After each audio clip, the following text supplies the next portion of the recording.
Hello, I'm Dave Moore with PITC, and today we're going to be going over the testing procedure for a DCVA. The DCVA that we're going to be testing today is an AMES 2000B vertical down backflow. The first thing we're going to do is flush our test cocks of any dirt and debris.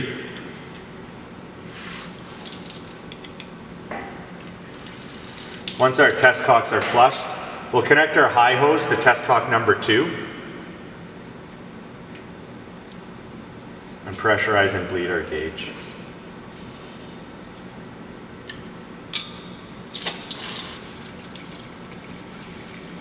Once we've pressurized and bled our gauge, we'll isolate our device.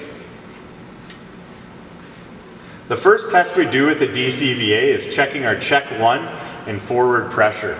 We must hold 1 psi for 2 minutes on this test. The minimum spring tension on check 1 is 1 psi. Up test cock number 3 to relieve the pressure, and then observe for 2 minutes. Right now we're holding at 1.6 psi. As long as that held constant for 2 minutes, that would be recorded as a pass. We'll then shut off our test cocks and move on to the next step of the test. Take our high hose from test cock 2 to test cock 3. We'll re-establish pressure in our device.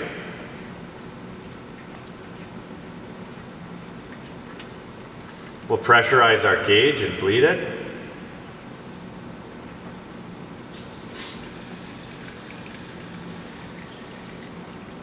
So we've tested and pressurized our gauge. We'll isolate our device.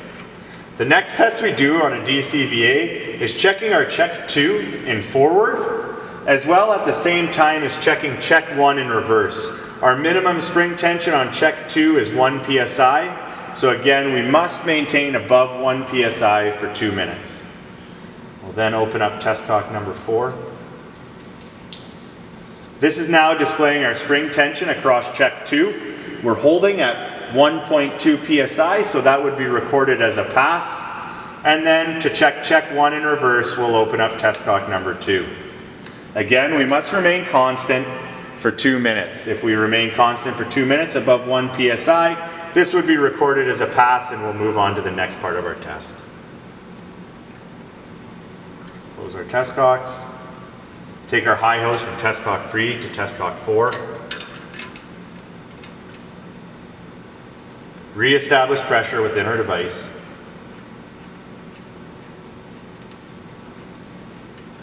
Pressurize and bleed our gauge.